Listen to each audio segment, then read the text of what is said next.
बधू दक्षिणा श्रीनिवासः एस्.बी.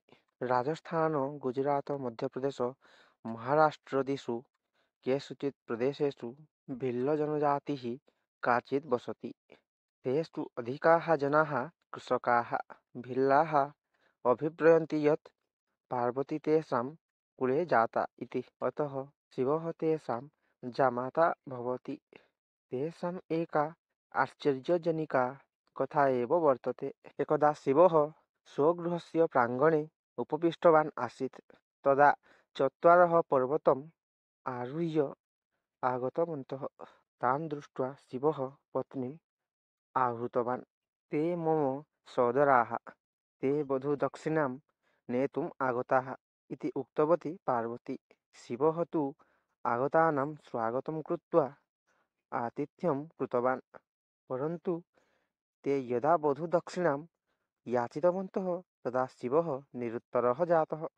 मम समीपे मृदा निर्मितं भिक्षापात्रम् अस्ति, तदपि भग्नं जातम्। अन्यः अस्ति नन्दी, सः अपि वृद्धः जातः।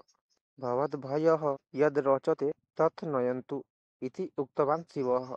पार्वत्याः सहोदराः भिक्षापात्रं न इष्टवन्तः, अतः ते वृद्धं वृषभं स्वीकृत्य प्रस्थितवन्तः। तैः सह पार्वती अपि किञ्चिद्दूरं गतवती। वृषभं सम्यक् पालयतवन्तः सर्वे धनिकाः भविष्यन्ति इति वदन्ती वृषभस्य ककुदम् आमृष्टवती पार्वती।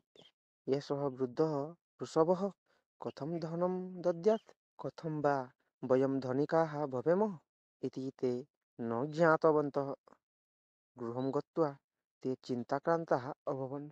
तस्य पृष्ठे अमूल्यं वज्रं स्यात्, अतः पार्वती तस्य पृष्ठम् आमृष्टवती इति एकः उक्तवान्। ते वृषभस्य ककुदं कर्तितवन्तः, किन्तु तत्र किमपि न आसीत्।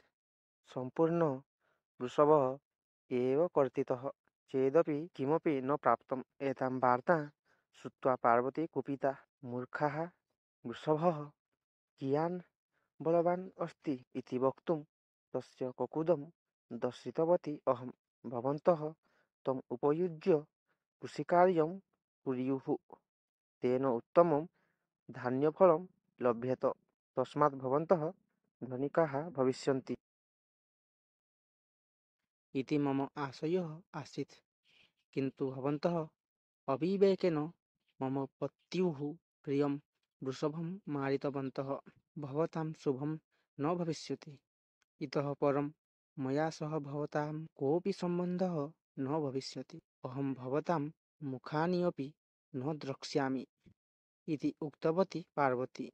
ततः परं पार्वती कदापि मातृगृहं न गतवती। भिल्लजनाः कथयन्ति, तेषां चतुर्णां मूर्खतायाः कारणेन एव वयम् अद्यापि दीनावस्थायां स्मः इति।